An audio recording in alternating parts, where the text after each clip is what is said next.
Well, hi, everyone, and welcome to the lineup. Today is March the 21st, 2024. I'm Barry Stagner, and really looking forward to our program this evening.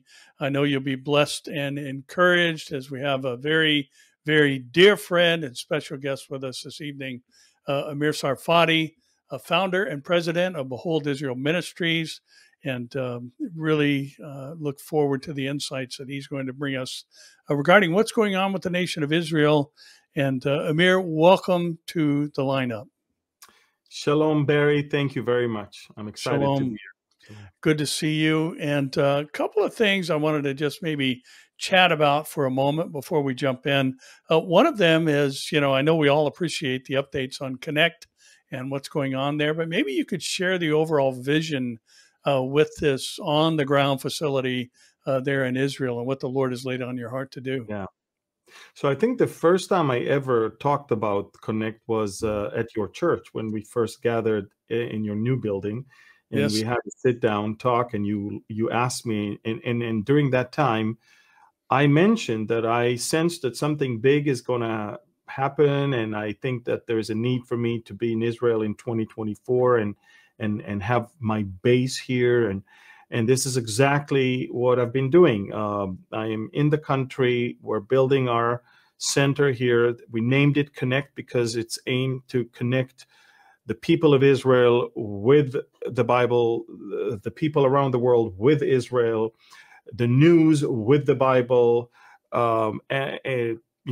It's all about basically making sense of the crazy thing that is going on here all around the world, and especially in this part of the world. And I'm extremely excited because Connect is going to not only connect me with the country and also bring a better quality broadcasts. It'll also, for the first time since we began this ministry, it'll allow me to have a physical location to teach in person groups from around the world as well as Israeli believers. And so we're very much excited about that.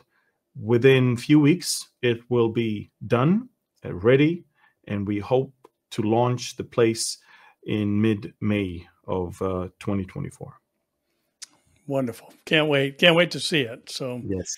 Excited for you and what God has laid on your heart. And, as you mentioned a minute ago, I thought it was interesting because we talked about this several times as we were traveling together in 2023 about what the Lord had laid on your heart. And I think it's just not just about Connect, but about being in Israel during that year, as you had used, terms like ominous and things like that, concerning what was coming in Israel. And then lo and behold, October 7th, everything changed for your country and for the Jewish people around the world, really. And it's pretty amazing that God cares enough about us to give us insight well in advance to do what He told you to do and just stay home. Yeah. And, it's a new era for me, also for the family. Even for the church that I'm part of here, no one is used to see me that long. And the good thing, though, is that I do believe the urgency of teaching on mostly Bible prophecy, because there's so much despair and so much confusion, especially after October 7th. I mean, people are hurting, How could that happen? And so, the only hope that this nation has is the Messiah. The only hope is for peace is when the Prince of Peace will come. Until then, we're going to see even worse things than what happened on October 7th. So it's important that we are going to have a place that, we can actually communicate that to the locals as well as to the world. And, Barry, it's not only about Israel, it's the body of Christ is under heavy attack of sensationalism and confusion and deception, and it's part of what I believe I'm called to do. And I'm not loved and appreciated for that because it's not an easy thing to sometimes burst the bubble and But at the same time, you know, we need to stick with the important things and let the fluff go away. Yeah, the discouragement and despair and the things that you mentioned. I watched a video clip earlier, and I wanted to ask you about this also, where there was a lady from one of the many Instagram Israeli pages, you know, that are supportive of the nation and the Jewish people around the world, and she was talking in a word of encouragement to Jewish listeners, especially those in Israel. And I wanted to ask you exactly, you know, knowing, and we talked a little bit about this last time that you were on, how discouraging it is to see the world turn against an entire nation that you were born into, and you know that God has a very clear plan for in the last days. How important is it for the Jewish people, believers in Christ or Yeshua and otherwise, to have the support of individual Christians and people around the world? I mean, is that something that matters to the people of the nation? Oh yeah, it matters so much.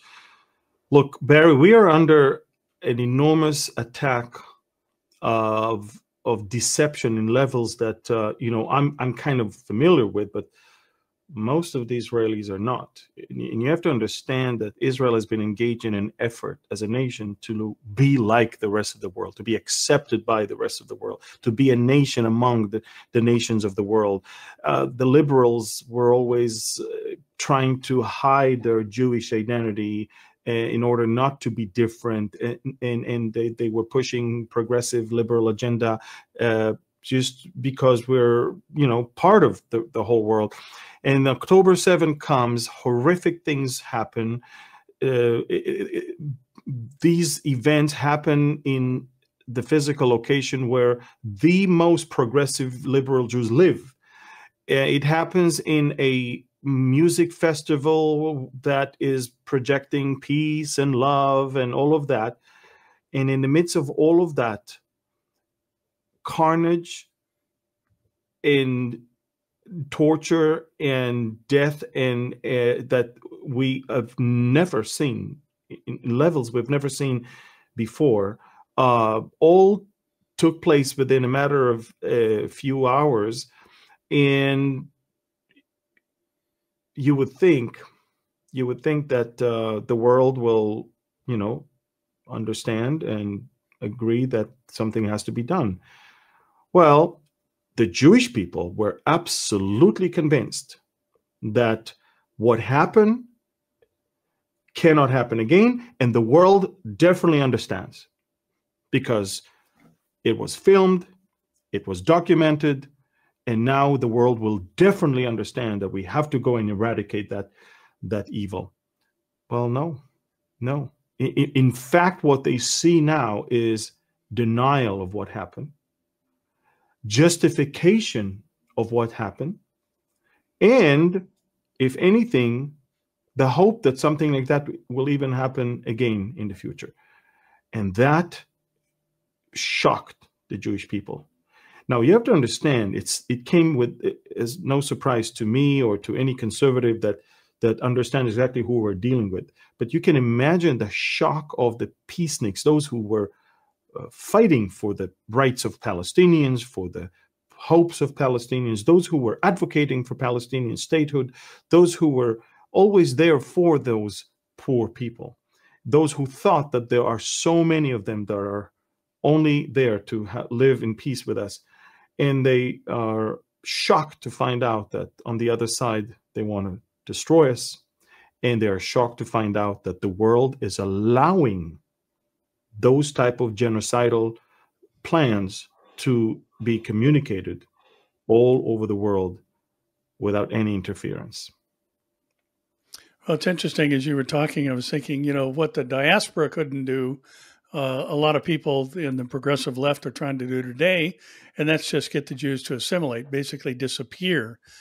Satan, you know, he's tried to conquer them and destroy your people, and now there's another tactic. Every other culture that has been scattered amongst other societies simply assimilated into those cultures, but not the Jewish people, because they stuck together in all the nations they were scattered to.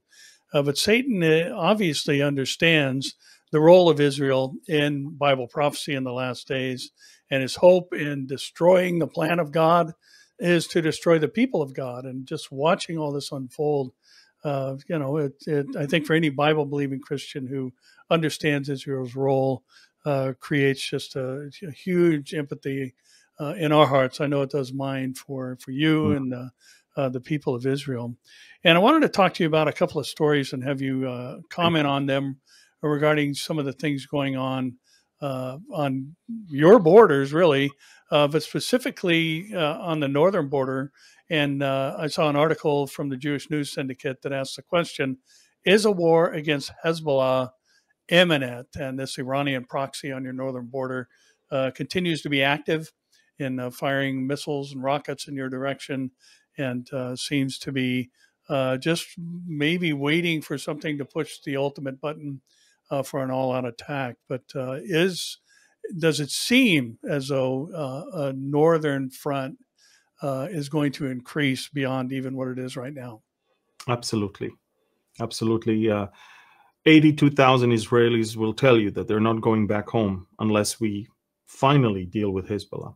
And to deal with Hezbollah is not to sign another meaningless agreement, an agreement that we signed in 2006 after the Second Lebanon War, which meant nothing to them because they're back on our border.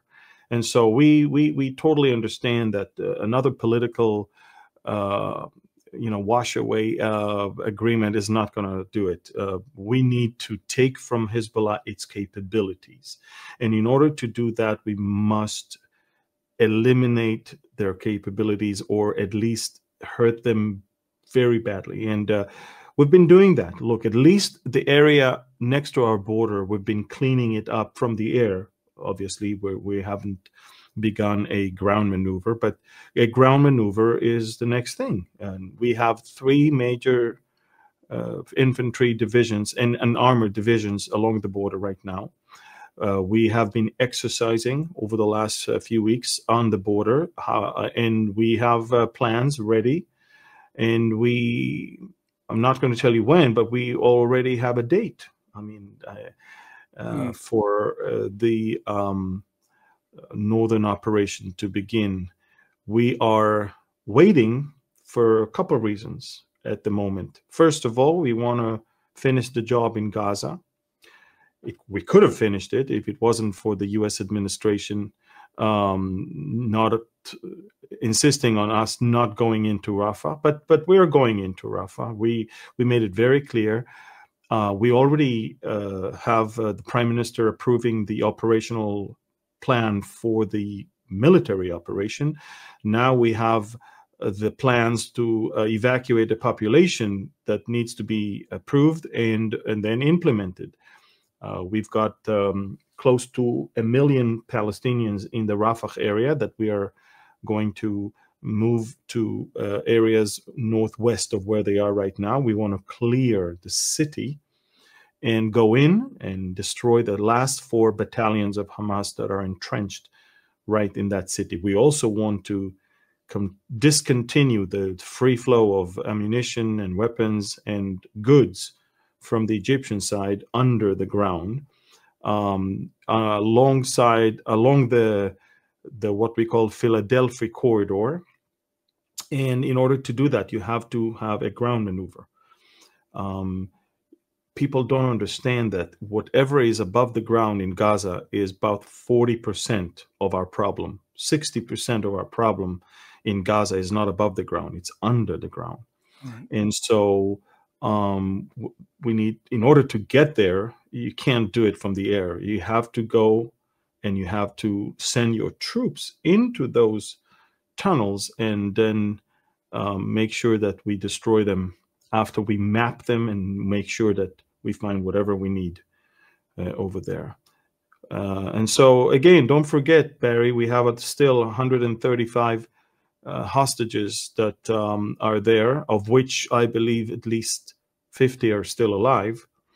So we want to bring the dead bodies to be buried, and we want to bring the living hostages back home. And in order to do that, you cannot just drop bombs everywhere in Rafah. We believe we know where they are, by the way. we believe we know where the leadership is of Hamas as well. And this is why we're very careful in how we do things and what we do. And so this is unlike any other war we ever fought. By the way, it's already the second longest war in Israel's history. It's only second to the War of Independence. But we're already longer than any other war we fought since. And I will also tell you that we are looking into 2 years of cleaning up in Gaza. Neglection of 20 years cannot be solved and dealt with in just a few months.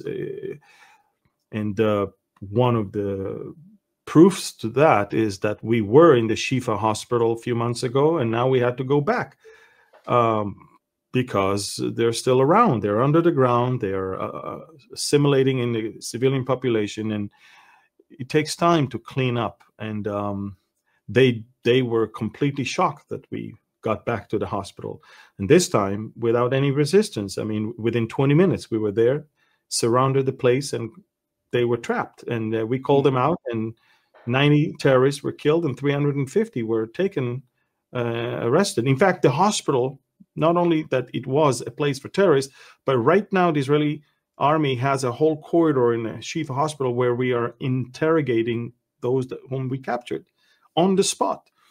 And they give us valuable, this is a gold mine, because these are the terrorists that already survived 165 days. So we don't care about what you know from the first week of the war. It's not valid anymore. But we care about what you know about the leaders of Hamas and how they managed to escape now. So a gold mine is there, and so we have a lot to do. We are doing it, and we will continue to do that. The northern front will be dealt with, and so other fronts as well. Well, we hear a lot of comments from the negative side, regarding a humanitarian crisis and all that.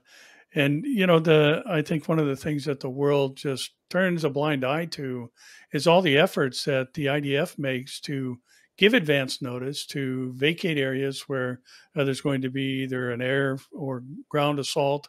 And yet this seems to be just overlooked by, obviously, as you call them, the Medianites.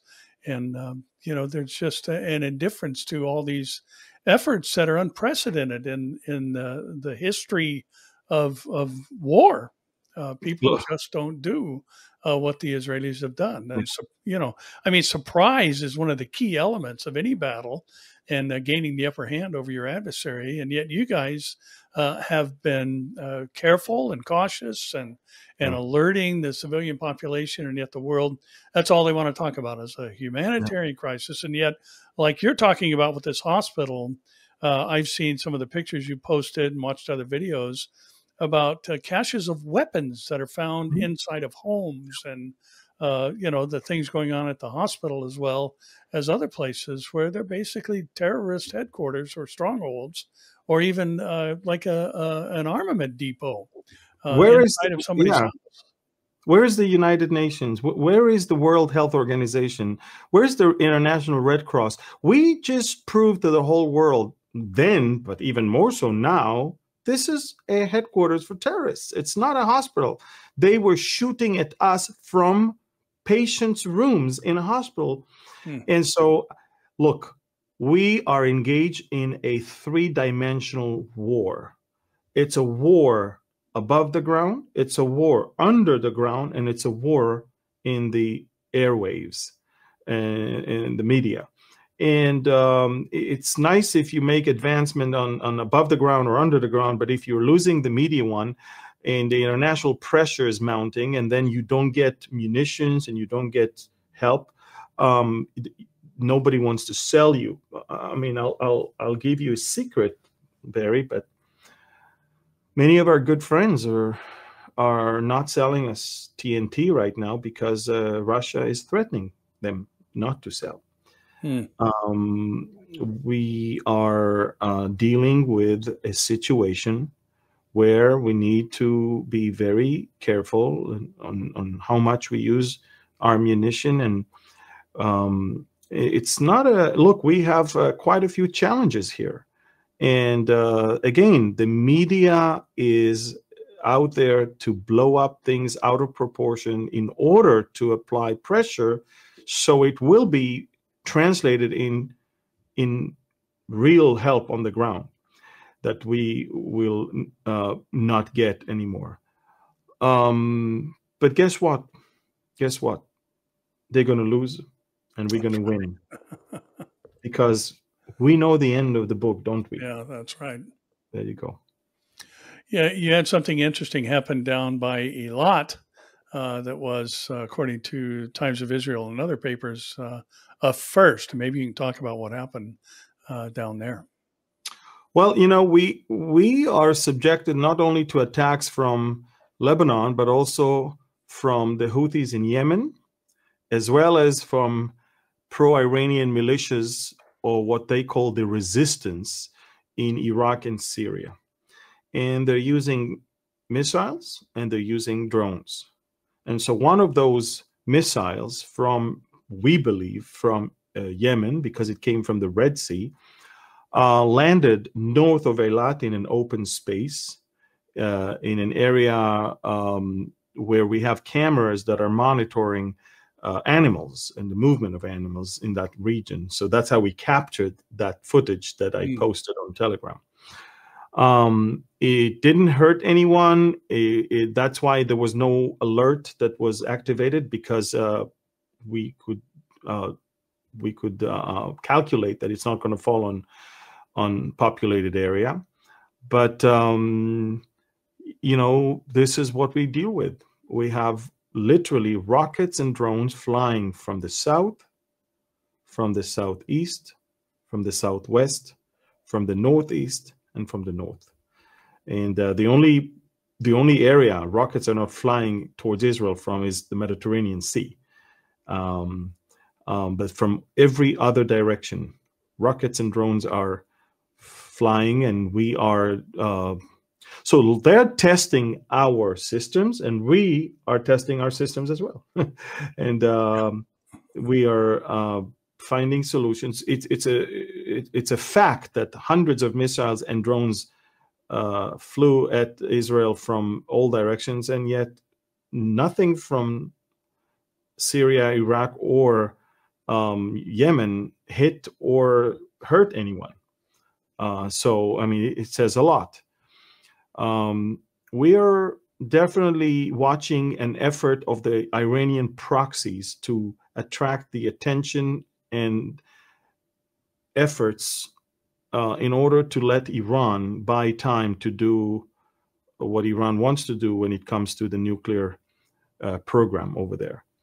And that's what they wanted. They wanted Hezbollah to not only keep us busy before, but in case Israel is going to attack in Iran, Hezbollah is the one to punish us from the north.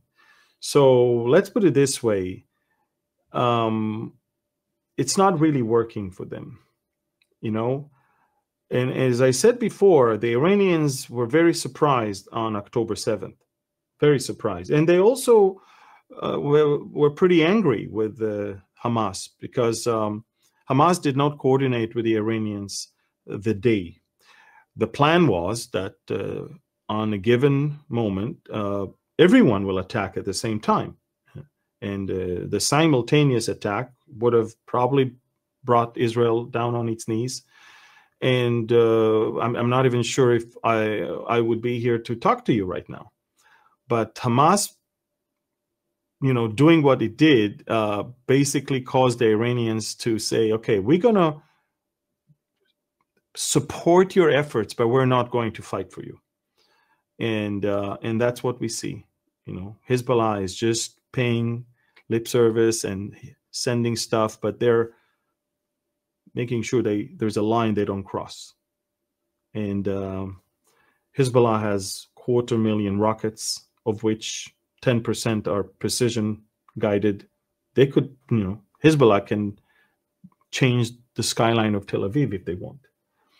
And yet they understand that Lebanon will be destroyed and Hezbollah will be gone after that. So I think Iran is calculating its steps, and they don't want to sacrifice another important asset in the Middle East.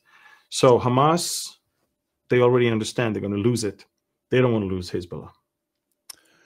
Yeah, I'm glad you mentioned that, because I was going to ask you about that, because we hear not a lot of numbers floating around about, you know, what the hardware looks like on your northern border on the Lebanese side.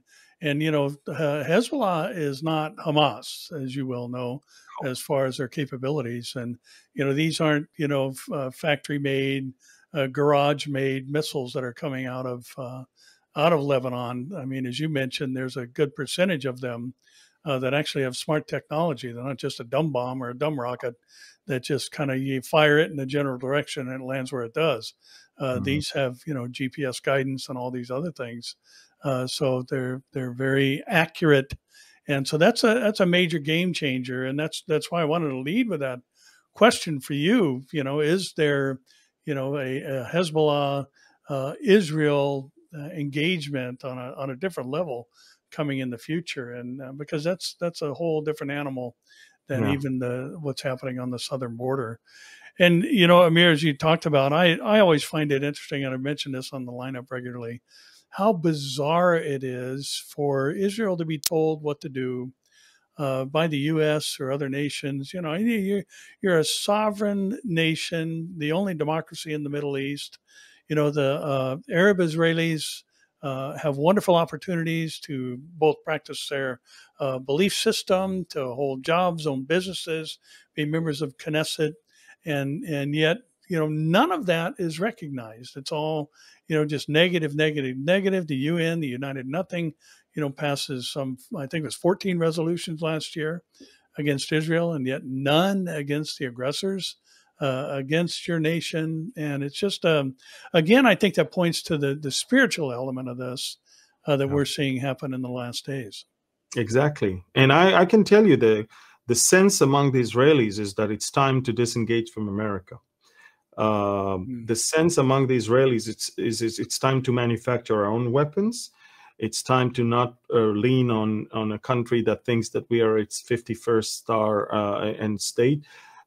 We can clearly see that we do not see in the same way things, and we cannot allow that to basically set how we behave in a war that is an existential threat, you know.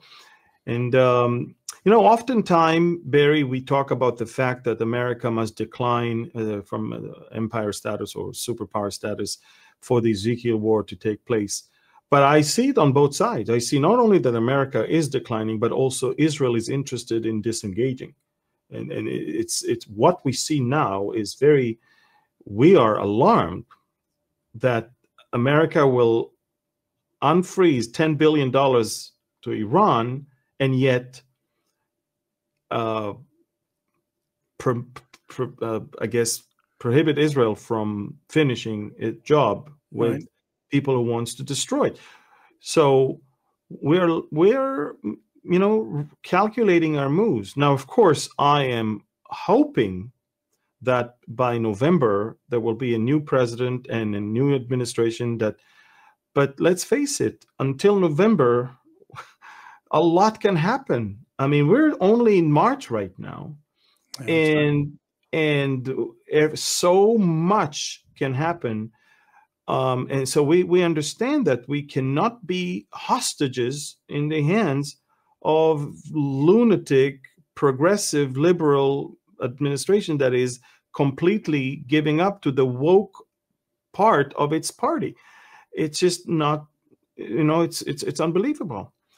I also think that the Democratic Party must remember that many Jewish people in America are now reconsidering their vote for the Democrats. They can see what's going on. So they may gain the Muslims, but they are losing the Jewish vote.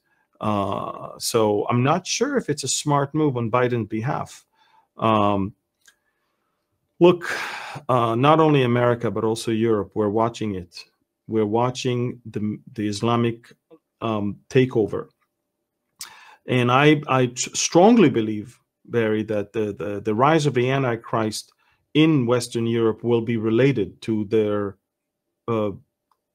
complete wish to have a Western European leader leading the world and get rid of this Islamic takeover, especially after the Ezekiel war that will bring about an end to radical Islam to begin with. So it's very, very interesting. We're living historical times, Barry. I wouldn't want to live in any other time period.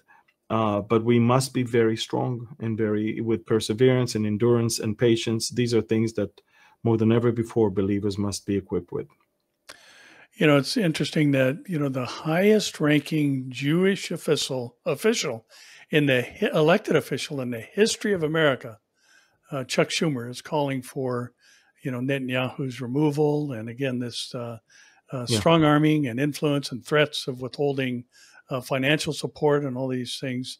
It takes my mind to Zechariah chapter 12. And, we don't want to be heaving Jerusalem away or throwing it to the dogs, so to speak, as the Lord's been very clear as to how he's going to deal with such nations. And, I know 12 to 14 of Zechariah deals with the tribulation period, but, we're watching things develop right now that are going to be ultimately fulfilled during the tribulation. And you just look at, I love the fact that, the book of Revelation talks about the things written there will shortly take place. That means they'll happen in quick succession. Correct. And, here we are.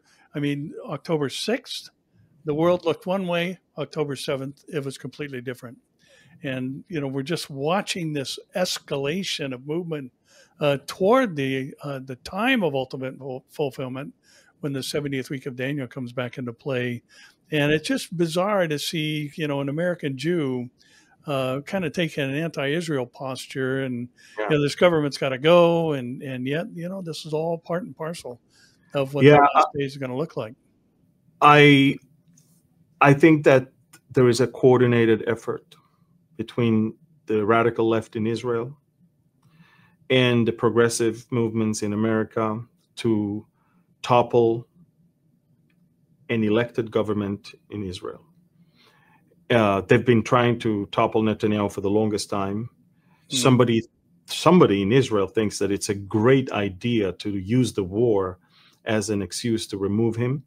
And they went and whispered that in the ears of the US president and his party. And we see a collaboration of the radical left in Israel with the radical left in America. And it comes in two different ways. One, it comes in the way of politicians like Schumer, but it also comes in way of Thomas Friedman from the New York Times and others that are writing articles after articles after articles against Netanyahu. They literally blame him for everything. There's such a built-in hatred for the man. And these people lost their way. They lost their way. I mean, October 7th, if there is one person that you cannot blame October 7th on, is Netanyahu. Everyone else, all those radical, liberal, left-wing people that are now shouting to remove Netanyahu, they are the people behind it, because they're the people who told everyone that Hamas is deterred, that nothing's going to happen, and lo and behold, look what happened. They're the people who've been selling us this crazy, crazy, crazy illusion on the need for a Palestinian state. And look what the Palestinians want. They're the ones that are seeing blood rivers flowing, and they are not confused. They still are heading towards that wall. So look, the Israelis are not stupid. They can see that. They can see through that. And I'm not saying that Netanyahu will survive this, because look, October 7th is epic, and probably most of the government and the military leadership will be gone after the war. But he will not be removed before. He will not be toppled. He will not be kicked out. It will be democratic elections that will be held, whether it's next year or the year after. And I'm not even sure if he's going to run, but if he, in Israel, you cannot call yourself a Democrat and act in such a non-democratic way of trying to come against a legally, democratically elected government. Yeah, that's right. There's talk about the U.S. putting pressure on Israel regarding an Egyptian Gaza fence, an intensified border fence that would cut off any smuggling of weapons into Rafah and elsewhere. And why is this just another ridiculous proposal? And why does Rafah need to experience what the other cities have in order to eliminate Hamas? Well, look, there is no other solution. You cannot bomb from the air. You cannot make deals with anyone. We already understand. As long as even there is a single Hamas terrorist there, they will multiply. The ideology may not die, but we need to kill the terrorists. I mean, we cannot leave them to stay there and to start all over again. And make no mistake, the Israeli military not only is going to stay in Gaza, but is going to stay there for at least two more years. And if we think that we need to stay there, then why would we allow 4 battalions of Hamas terrorists still be intact? It makes no sense. Look, for the sake of the people of Gaza, we need to eliminate Hamas. The 2 targets of this war is to eliminate Hamas and free our hostages. If we're not doing both, the war will not end. For the sake of the Gaza, I don't understand how nobody's talking about the fact there's 134 hostages still held by Hamas. What is wrong with you? Why are you saying ceasefire now, without mentioning one single time to free the hostages immediately? Not tomorrow, not now. Free the hostages. Lay down your weapon. The war will end. Now, the war will end now. You lay down your weapon and you free the hostages. I promise you the war will stop instantly. No one is demanding that from the Palestinians. It's like, come on. Why did this war start to begin with? I mean, there was a ceasefire until October 6th, wasn't there? That's right. They decided that they don't want a ceasefire. They decided that they want to see us dead, killed, chopped to pieces, burned alive. That's what they want us. And they tried. And, 1,200 innocent people of civilians died, and, other hundreds of soldiers died and that day. And we will not forget that. We will not. Look, even if the world is denying what happened, we know what happened. We have the footage of it. We have the confession of those who did it. We have it. Now, you can believe me or you cannot, but it's not going to change the fact that it happened and that they are going to pay for it. And that's it. Look, I can't believe that the U.S. is now pushing for 2-state solution after October 7th. Right. What it sends is, and by the way, Mike Pompeo today basically tweeted the following thing, in which I agree with him full-heartedly. He said, establishing a Palestinian state in response to the October 7th massacre would be a clear reward for terrorism. That's right. All over the world, any resistance movement will know that if you want to get your independence, go and rape and behead and burn alive and kill, and you'll get it. That's it. It's not going to happen. If there was some sympathy or some tendency towards maybe entertaining in our minds a Palestinian state, it's gone. The Israelis are not there anymore. The Israelis understand the only thing the Palestinians want is not to live next to me, but live instead of me. It's not for nothing that they chant from the river to the sea. What is it between the river and the sea? The state of Israel. Right. From the river to the sea, Palestine will be free. They don't look at the West Bank or Gaza. They look at Israel. That's what they want. And they're teaching their children that. And they're teaching, they are breastfeeding them with such poison. So when, if you want a clear page, if you want to start all over again, you need to wait. You need a new generation. You need only the babies that are born now. Maybe one day will be people who would love to live in peace with us. Everybody now, from the age of 4 and on, is already poisoned. Indoctrinated. Yep. Yeah. You know, Amir, it's just, I think one of the most heinous things that since this October 7th terrorist attack happened is to see some of these woke liberals chanting things like rape is resistance.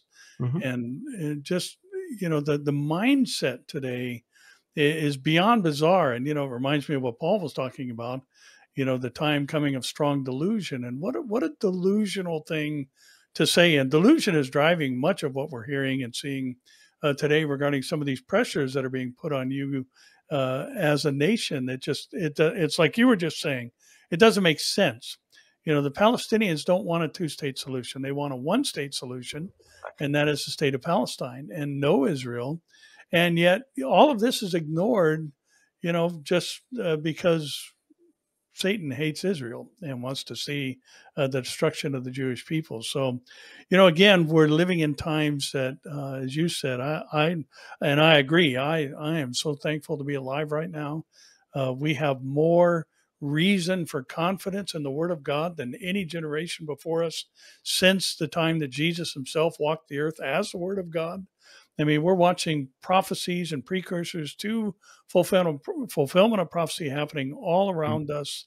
And yet, as you mentioned at the start of the program, and I wanted to talk to you about this because we chatted a little bit, texting back and forth a couple of days ago, about sensationalism in the last days. And, you know, we're watching so many things happen that are valid, that are biblical, or at least pointing to biblical fulfillments down the road during the 70th week of Daniel.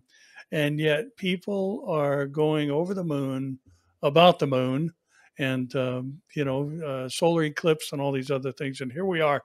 We've got this whole thing, the blood moon phenomenon presenting itself again in these last days. And where you've got a total solar eclipse that's going to pass through a portion of the Midwest of the United States. And there's all types of chatter out there about this being a prophetic sign.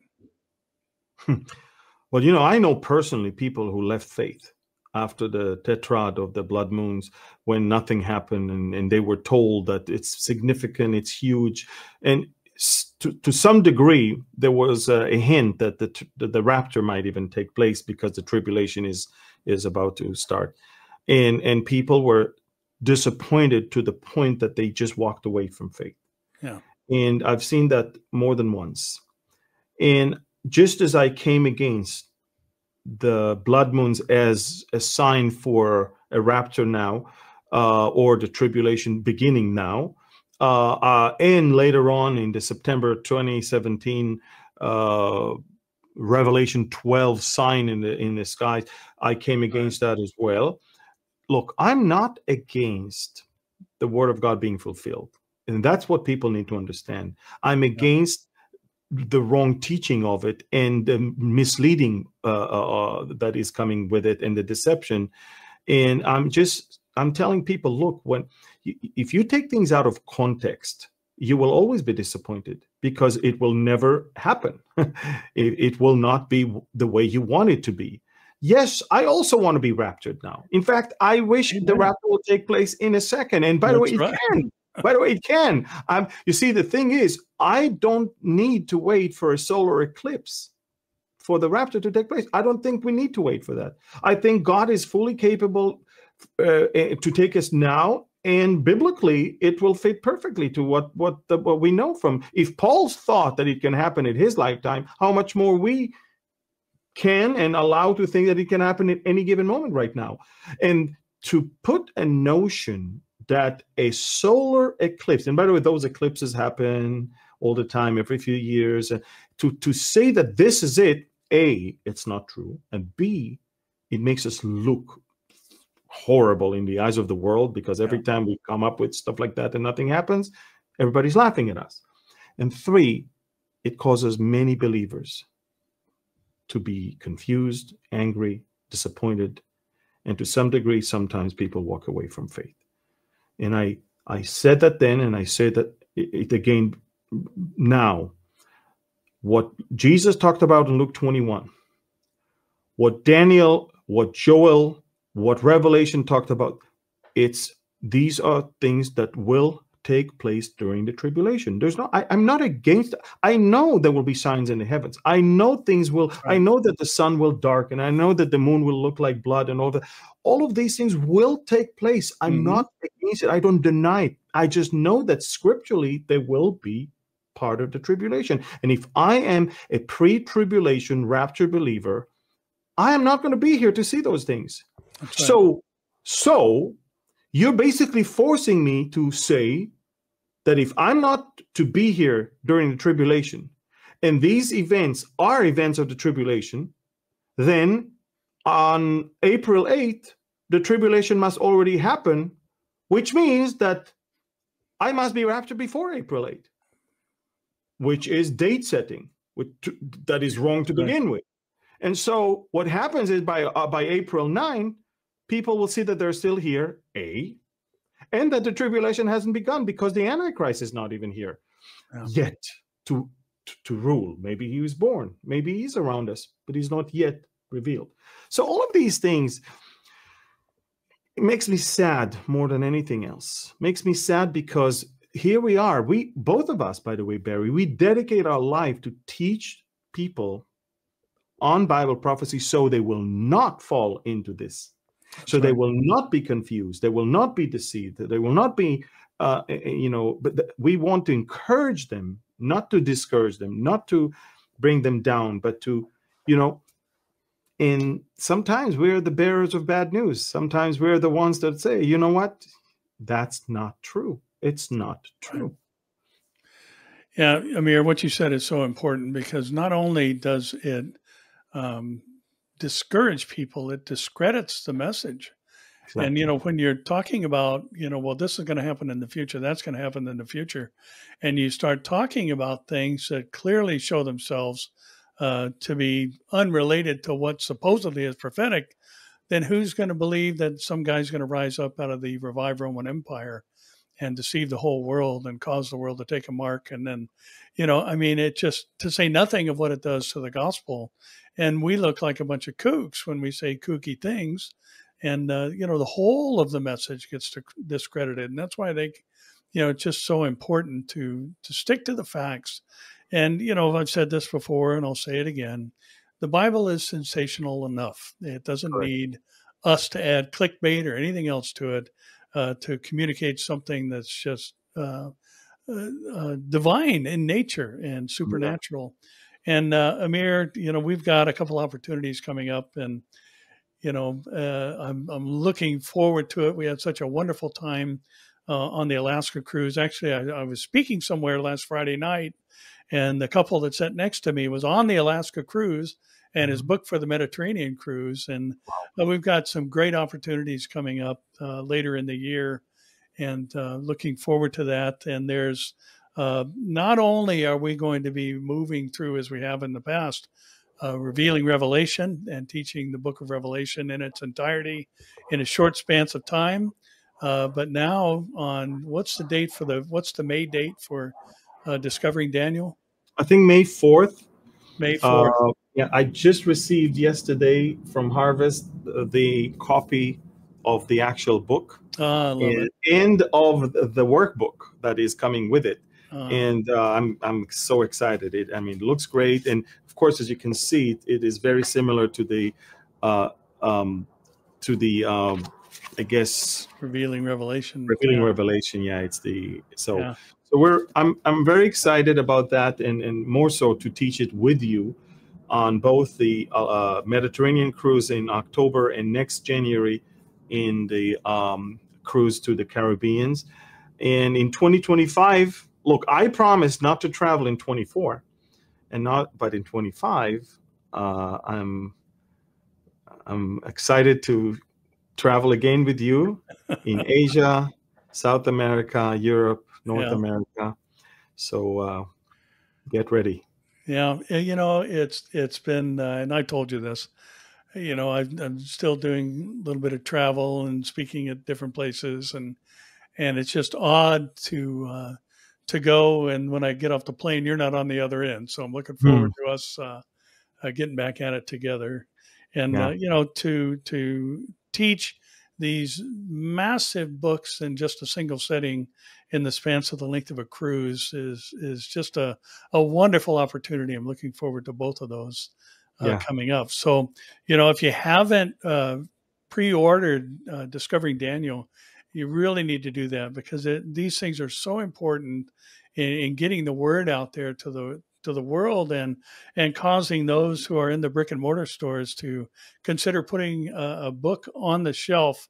It's the pre-orders that they look at, and once those numbers reach a certain level, then places that need to have this book, like Target and Walmart and other stores that have a significant book section, are going to put it on the shelf. So, I'm grateful for the books that we've done together, or book we've done together, and my own book, my recent release, Time of the Signs. The people that are ordering these in advance, just I think on Amir's behalf and mine, I could say thank you for that, because it is just a tremendous help. So, where can they register for these upcoming cruises? On our website, if they go to beholdisrael.org, they'll find a place where they can register to. There's tours and cruises and all of that, and over there they can definitely sign up for the October and the January one. It's going to be a challenge. It's going to be a wonderful opportunity to teach both the Book of Revelation and Daniel on one single cruise. But I can't wait. I can't wait to do that, and in between to see some nice locations. So it's a win-win. Let's put it this way. Yep, I agree. Well, like I said, Alaska was fantastic. It was just, what was it, 920 people? Yes, and this time, the Mediterranean will be less than that, because we had smaller. It's a smaller venue. The meeting place on the big ships is actually smaller, so we took less than that, probably about 500 or 500 or maybe 600 people. But it's okay. We don't. Yeah, it is. I was thinking back to when we were on the Alaska cruise. The whole ship was talking about what is going on with this big long line of people. And one of the funny things was that the line of people waiting to get into the theater for the teaching sessions went through the casino. And here's all these on fire believers talking to people in the casino about the Lord, and it was just a fabulous opportunity, a witnessing opportunity as well. So I'm looking forward to that. I don't think the casino really appreciated us. No. but at least the people there heard that multiple conversations, and it was wonderful. Yeah, they did.